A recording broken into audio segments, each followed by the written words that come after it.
Seigneur, on veut te bénir parce qu'au-delà des murs qui sont des contenants utiles, eh bien, il y a des serviteurs qui ont œuvré à ton œuvre. Et Seigneur, on se réjouit de leur service. On veut te les remettre pour ceux qui sont encore vivants. Et Seigneur, que tu les bénisses dans leur ministère actuel, dans leur retraite, pour ceux qui sont à la retraite, que tu bénisses leur famille et qu'ils soient en bénédiction là où ils se trouvent aujourd'hui. Au nom de Jésus. Amen. Donc maintenant, on peut reprendre le cours normal avec l'enregistrement de la prédication, pour ceux qui... Donc, nous sommes dans le livre de l'Exode, dans une série sur le livre de l'Exode, avec en particulier en ce moment les 10 plaies d'Égypte. Donc c'est une période de la vie du peuple hébreu qui est en esclavage en Égypte depuis bien des années, mais que Dieu a décidé de libérer de cette domination. Nous avions vu il y a un mois comment Dieu a organisé cette libération par l'intermédiaire de son serviteur Moïse et de son frère Aaron, maintenant âgé de 80 et 83 ans. Dieu prend soin de prévenir Moïse que le Pharaon ne va pas se soumettre à Dieu et va endurcir son cœur. On voit ça au chapitre 3 de l'Exode. Et il est important de bien rappeler le contexte égyptien de l'époque. Les Égyptiens ne connaissent pas le Dieu des Israélites. Ils croient en de nombreux dieux avec un Dieu suprême, le Pharaon, considéré comme le Dieu des dieux de l'Égypte. Et les principaux dieux et déesses égyptiens, pour ceux qui ont étudié ça en histoire dans leur jeunesse, je vais citer juste quelques noms: Osiris, Isis, Horus, Seth, et il y en a comme ça un certain nombre. En résumé très rapide, ces divinités égyptiennes sont centrées sur 3 domaines: le Nil, bien connu, la terre et le ciel. Et Dieu va envoyer sur le peuple égyptien 10 plaies, 10 fléaux, pour convaincre le Pharaon de capituler, pour mettre en défaut tel ou tel dieu égyptien, et bien sûr pour mettre en défaut le Pharaon lui-même. Ces plaies concernent ces 3 grands domaines, donc le Nil, la terre et le ciel. Nous avons examiné il y a un mois le déroulé des 3 premières plaies, et nous avions tiré un certain nombre d'enseignements pour nous. Aujourd'hui encore, nous y reviendrons en partie. Les 6 plaies suivantes, de la 4e à la 9e, que nous allons survoler aujourd'hui, s'inscrivent dans le prolongement de cette partie de bras de fer que Dieu a engagée avec le Pharaon, avec Moïse, comme porte-parole, pour le convaincre, lui et son peuple, que c'est lui, le Dieu éternel, qui est la seule divinité qui vaille. La 10e plaie et la suite fera l'objet de la prochaine prédication, donc nous en reparlerons à Varennes, certainement. Listons donc ces 10 plaies pour ceux qui ne les auraient pas lues encore. Il y a d'abord, premièrement, l'eau du fleuve qui se transforme en sang pendant 7 jours. Il y a ensuite des grenouilles qui pullulent dans le pays. Ensuite, des moustiques qui infestent l'homme et le bétail. Ensuite, des mouches venimeuses qui envahissent les maisons. Ensuite, une épidémie qui anéantit les chevaux, les ânes, les chameaux, les bovins, les moutons. Ensuite, la 6e, des ulcères purulents qui affectent l'homme et le bétail.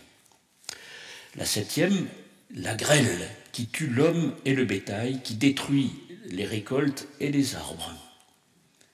La 8e, des nuées de sauterelles qui couvrent le pays et qui dévorent toutes les plantes qui n'avaient pas été détruites par la grêle. Les ténèbres, enfin, la 9e, qui dure 3 jours. Et enfin, la 10e, la mort qui s'abat sur tous les premiers-nés des Égyptiens et du bétail. Voilà. Donc voyons succinctement quelques spécificités des plaies 4 à 9. Nous ne lirons complètement que le texte de la 7e plaie sur la grêle.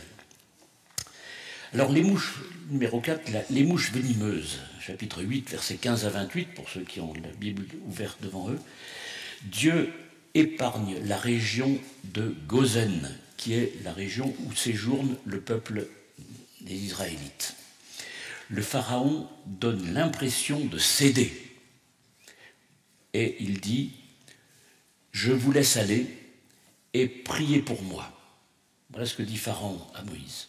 Alors Moïse prie, Dieu exauce, c'est-à-dire que les mouches s'en vont, mais le Pharaon, qui avait donné l'impression de croire en la suprématie de Dieu, revient sur sa promesse, il s'entête et ne laisse pas partir le peuple. La plaie suivante, c'est l'épidémie parmi le bétail, chapitre 9, versets 1 à 7. Dieu épargne le bétail des Israélites, qui sont dans le même pays, dans une province d'Égypte.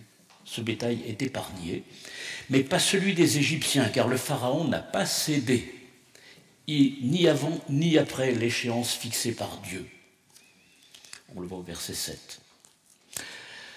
La 6e plaie, des ulcères purulents, chapitre 9, versets 8 à 12. La cendre lancée en l'air par Moïse et Aaron devant le Pharaon se transforme en poussière qui se répand sur tout le pays en provoquant des ulcères purulents sur les hommes et le bétail. Même les magiciens, si vous vous souvenez, qui avaient pu faire la même chose que l'Éternel sur les 2 premiers plaies, même ces hommes, ces magiciens qui étaient censés avoir un certain pouvoir, eh bien, ils sont affectés par ces plaies.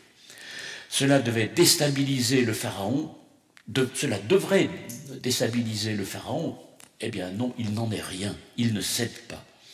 On voit d'ailleurs que c'est l'Éternel qui fit en sorte que le Pharaon s'obstine. C'est un peu surprenant, cette obstination, où on voit que c'est Dieu qui endurcit Pharaon. Alors, je vais vous lire un petit commentaire de la Bible du Semeur pour comprendre cette problématique de l'obstination. Comment Dieu, qui est réputé être bon, etc., comment peut-il obstiner le cœur d'un homme ? Alors écoutez ce que dit la Bible du Semeur, les commentaires qui sont en bas de page. Dans le livre de l'Exode, l'endurcissement du cœur du Pharaon est attribué 9 fois à Dieu pour mettre l'accent sur la souveraineté de Dieu.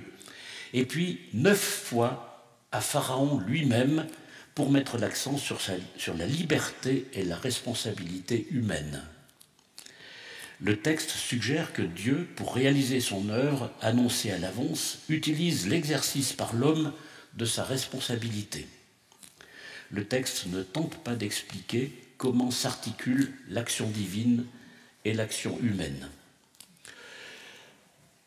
Et un autre commentaire qui est de moi, c'est que, en fait, je rajoute que certains pensent que l'action divine ne fait que amplifier ce qui est déjà présent dans le cœur de l'homme. Si vous réfléchissez à ça, mais je pense que c'est une explication crédible. Alors venons-en à la 7e plaie, la grêle.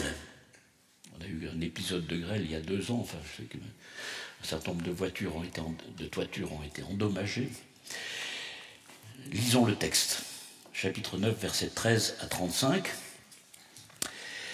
L'Éternel ordonna à Moïse, « Va de bon matin te présenter devant le Pharaon et dis-lui, voici ce que t'ordonne l'Éternel, le Dieu des Hébreux.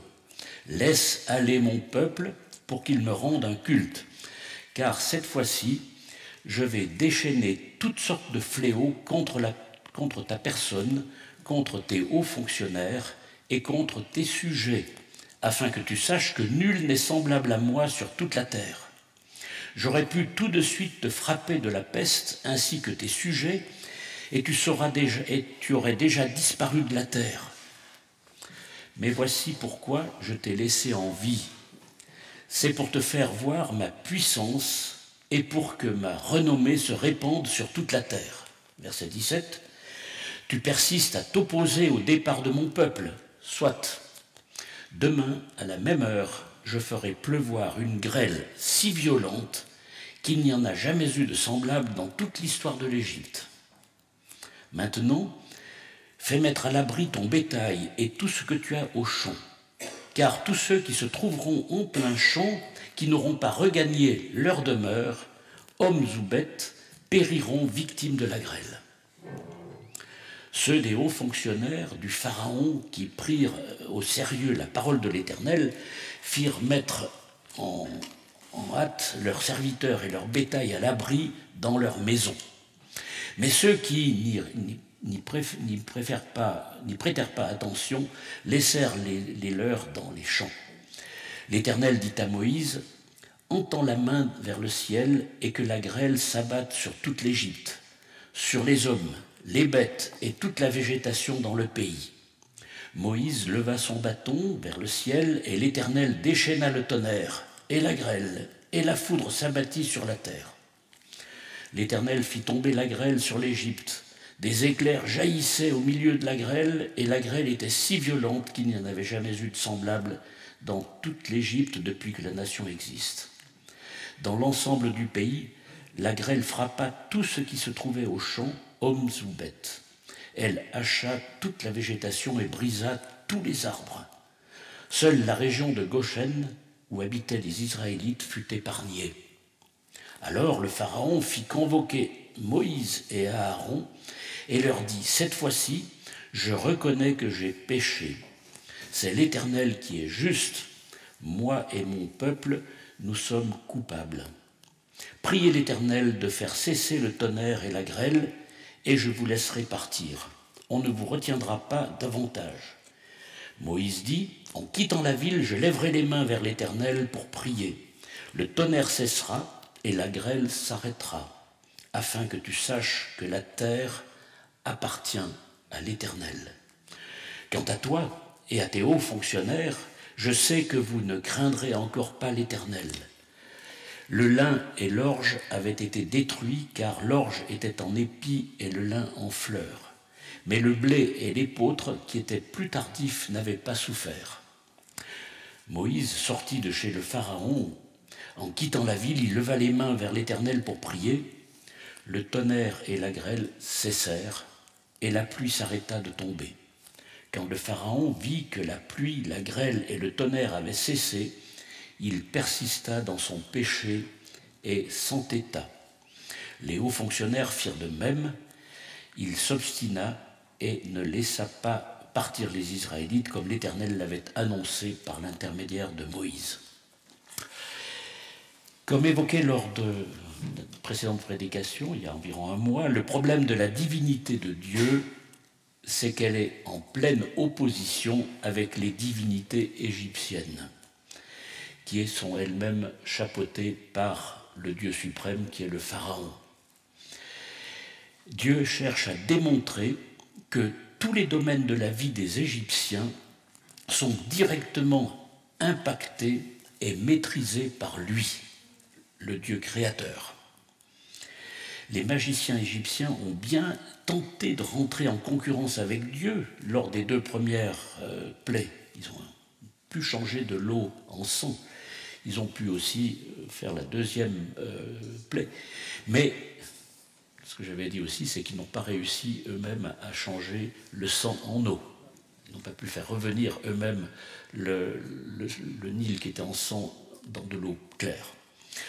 On voit en fait que Dieu est souverain sur la nature, sur les richesses, sur les animaux du ciel, de la terre, sur les intempéries et sur les astres. Rien ne lui échappe. Et nous pouvons relever un élément très intéressant concernant Dieu au travers de ce que dit le Pharaon, de ce que Dieu dit au Pharaon, versets 15 et 16 du chapitre 9 que nous venons de lire, que je vais vous relire. « Afin que tu saches que nul n'est semblable à moi sur la terre, j'aurais pu tout de suite te frapper de la peste, ainsi que tes sujets, et tu aurais déjà disparu de la terre. Mais voici pourquoi je t'ai laissé en vie, c'est pour te faire voir ma puissance et pour que ma renommée se répande sur toute la terre. » Ce passage est surprenant et impressionnant. Il souligne la patience de Dieu qui a le pouvoir de tout détruire, mais qui veut avant tout convaincre le cœur humain, de Pharaon en particulier, mais le cœur de tous les hommes. Et c'est une vérité dont nous sommes bénéficiaires encore aujourd'hui au XXIe siècle. Nous avions vu que le point culminant de cette vertu de Dieu s'est concrétisé avec l'offre complètement contre nature du sacrifice de son propre Fils, Jésus-Christ, sur la croix.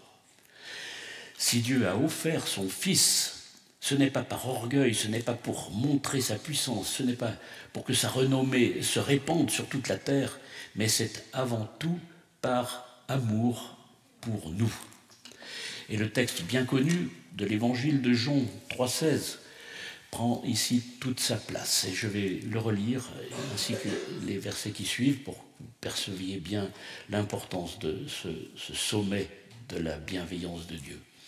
Oui, Dieu a tant aimé le monde qu'il a donné son Fils unique, car pour que tous ceux qui placent leur confiance en lui en échappent à la perdition et qu'ils aient la vie éternelle. En effet, Dieu n'a pas envoyé son Fils dans le monde pour condamner le monde, mais pour que celui-ci soit sauvé par lui. Celui qui met sa confiance en lui n'est pas condamné, mais celui qui n'a pas la foi en lui est déjà condamné, car il n'a pas mis sa confiance en la personne du Fils unique de Dieu. Et voici en quoi consiste sa condamnation, c'est que la lumière est venue dans le monde, mais les hommes lui ont préféré les ténèbres parce que leurs actes sont mauvais. En effet, celui qui fait le mal déteste la lumière. Il se garde bien de venir à la lumière de peur que ses actes soient révélés. Mais celui qui a une conduite conforme à la vérité vient à la lumière pour qu'on voit clairement qu'il accomplit ses actes dans la communion avec Dieu. C'est Jean 3,16 bien connu, mais vraiment il faut méditer sur ce texte. Et quand nous pensons à certaines situations actuelles du monde, situations de guerre, d'injustice, dans bien des domaines, que ce soit dans nos familles ou dans nos situations professionnelles, etc., nous pourrions dire que Dieu pourrait régler ces situations, j'allais dire d'un coup de baguette magique, en un instant, comme il le dit du temps de Moïse. Mais il a la puissance de le faire, mais sa patience est mise en œuvre encore aujourd'hui pour que un maximum de personnes puissent entendre l'Évangile et venir à lui. Nous sommes dans une ère de patience de Dieu. Revenons encore au texte de cette 7e plaie, au versets 27 et 28, qui semble nous donner de l'espoir. Je vais vous les relire. Alors le Pharaon, suite à cette plaie, fit convoquer Moïse et Aaron et leur dit « Cette fois-ci, je reconnais que j'ai péché. C'est l'Éternel qui est juste, moi et mon peuple, nous sommes coupables. Priez l'Éternel de faire cesser le tonnerre et la grêle, et je vous laisserai partir, on ne vous retiendra pas davantage. » Quelle belle confession! Pharaon reconnaît deux choses, son péché et celui de son peuple, et ensuite la justice de l'Éternel, le Dieu de Moïse, et il trouve normal qu'il y ait une punition. Le Pharaon se serait-il converti? On pourrait le penser en première approche. La suite nous montre que non. Pourquoi? Parce qu'il n'y a pas eu de changement d'attitude pratique correspondant à ces paroles. Et si nous étions à Varennes sur la grande estrade, je tenterai de vous faire une démonstration d'une conversion, en fait de deux types de conversion. Ceux qui ont pratiqué le ski, vous savez ce que c'est qu'une conversion. Je vais vous faire avec les mains, mais normalement c'est avec les jambes et les skis. Quand on est dans une pente, c'est de tourner le ski, la main droite, le ski de l'autre côté, un ski, et ensuite ramener le deuxième. C'est-à-dire qu'on était orienté vers le nord, par exemple, on est ensuite orienté vers le sud, si on n'est pas tombé entre-temps. La deuxième conversion, c'est un exemple de conversion, c'était mon grand-père qui s'est converti, il avait l'âge de 12 ans peut-être, suite à une prédication d'un officier de l'armée du salut en Suisse.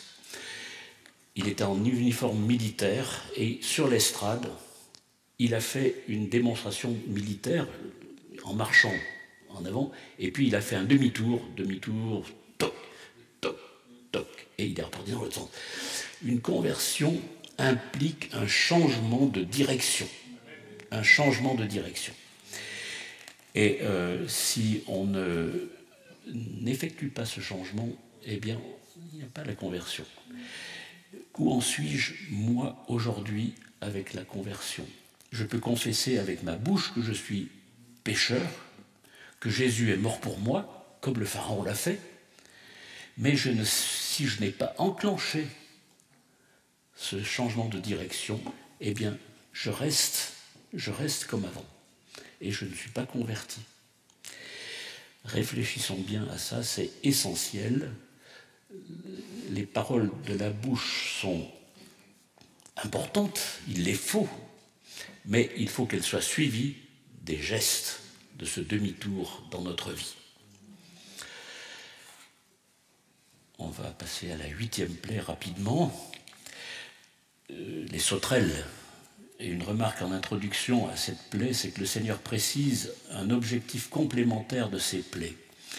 Il dit au chapitre 10, verset 1, que l'Éternel dit à Moïse, va trouver le Pharaon, car c'est moi qui ai fait qu'il s'entête ainsi, et que ses hauts fonctionnaires, afin d'accomplir mes signes miraculeux au milieu d'eux, et afin que tu racontes à tes enfants et à tes petits-enfants comment j'ai traité les Égyptiens et quels signes miraculeux j'ai accomplis au milieu d'eux.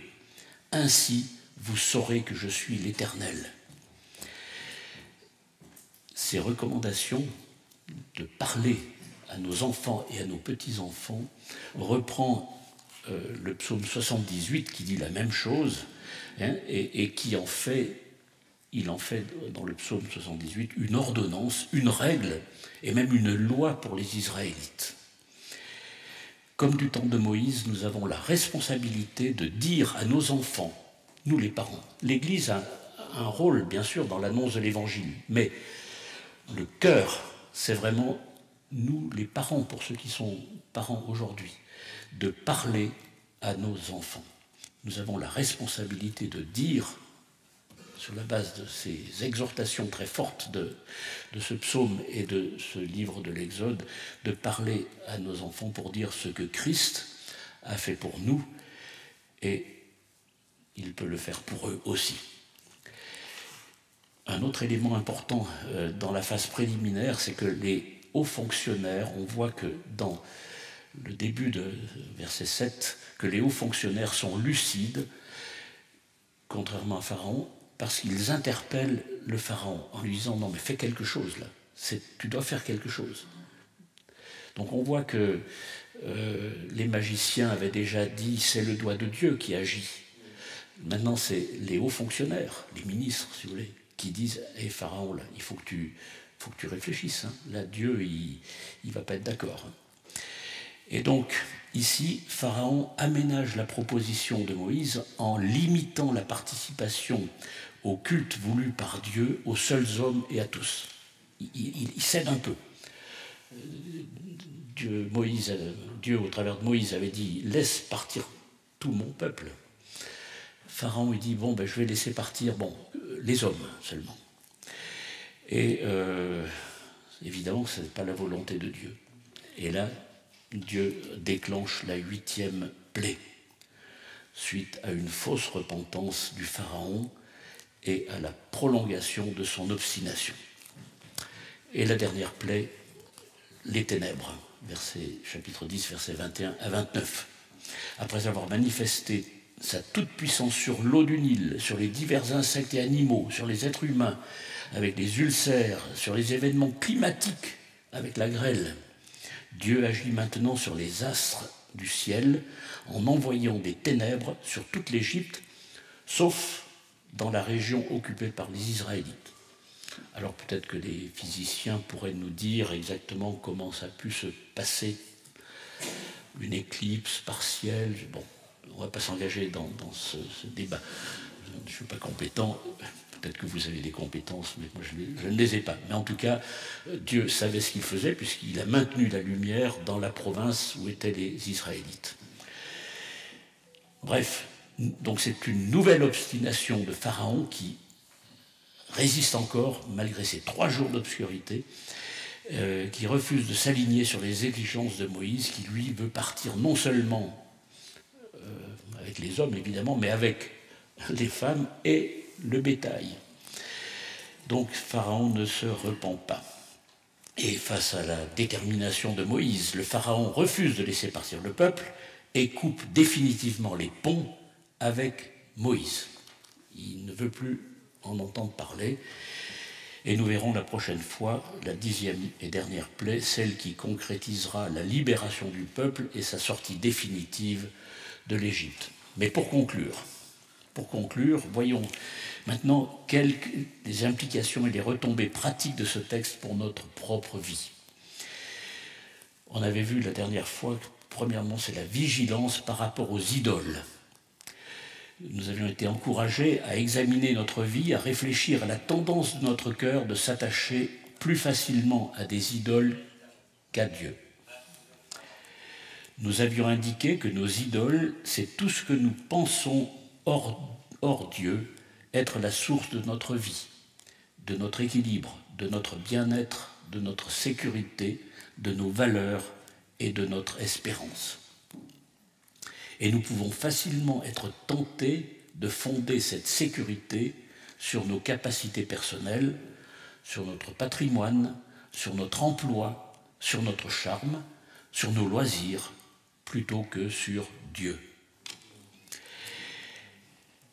Deuxièmement, nous ne devons pas nous arrêter en chemin dans notre démarche d'approche et de découverte de Dieu. On a vu que les magiciens, je l'ai déjà dit, ont commencé à se tourner vers la volonté de Dieu. On a vu que les hauts fonctionnaires ont commencé. On a vu que Pharaon a commencé à se tourner, mais ils ne sont pas allés jusqu'au bout. Et donc, comme le Pharaon, on peut croire que Dieu existe.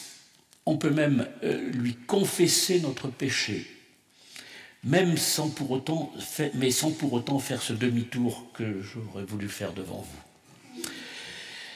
Faisons ce demi-tour si ce n'est pas encore fait. C'est vraiment une question très très sérieuse que je vous soumets. Troisième enseignement, c'est qu'il concerne le processus d'endurcissement de notre cœur qui nous concerne tous et qui peut nous ronger, que nous soyons ou pas disciples de Jésus-Christ. Dans notre texte, on voit qu'il s'agit du Pharaon, mais dans la Bible, si vous connaissez un petit peu l'histoire de David, l'histoire de Jonas, et certainement beaucoup d'autres, ces hommes qui étaient pourtant serviteurs de Dieu, se sont endurcis pour un temps. Jonas, il est parti dans la direction opposée de la mission que Dieu lui incombait. David aussi, il a été meurtrier, adultère, voilà. Et donc, nous encore aujourd'hui, qui ne sommes pas très différents d'eux, eh bien nous pouvons parfois lutter contre Dieu en nous considérant Dieu avec un petit d à la place de Dieu avec un grand D. Nous avons tous besoin d'humilité. Certains l'acceptent volontiers, d'autres, comme Pharaon, y seront contraints par Dieu lui-même avec les 10 plaies. Souvenons-nous de ces vérités de la parole que nous donne par exemple l'apôtre Jacques, chapitre 4, verset 6. Dieu résiste aux orgueilleux, mais il fait grâce aux humbles. Et le 4e enseignement que je vous propose, c'est pour nous aider à persévérer dans notre vie chrétienne, dans notre lutte contre l'endurcissement. Eh bien, Dieu nous a aussi donné l'Église locale. Et l'auteur de, pas croire que c'est une vue de l'esprit de ma part, c'est la Bible qui le dit. L'auteur de l'Épître aux Hébreux nous le dit, chapitre 3, verset 13, je vais vous lire ce verset. Mais encouragez-vous les uns les autres, jour après jour, aussi longtemps qu'on peut dire aujourd'hui, afin qu'aucun d'entre vous ne se laisse tromper par le péché et ne s'endurcisse. Le mot endurcissement, il est là. En effet, nous sommes associés à Christ si toutefois nous conservons fermement et jusqu'au bout l'assurance que nous avons eue dès le début. Mais où mieux s'encourager les uns les autres si ce n'est au sein de l'Église locale que Dieu nous donne. Nous sommes une Église locale, ici, à Veneux, demain à Varennes, peu importe. Nous avons les groupes de maisons pour être sur le lieu où nous vivons. Eh bien, que nous ne dénigrions pas, que nous ne dénigrons pas, oui, c'est bien ça, pas l'Église locale, c'est un cadeau essentiel de Dieu. Amen.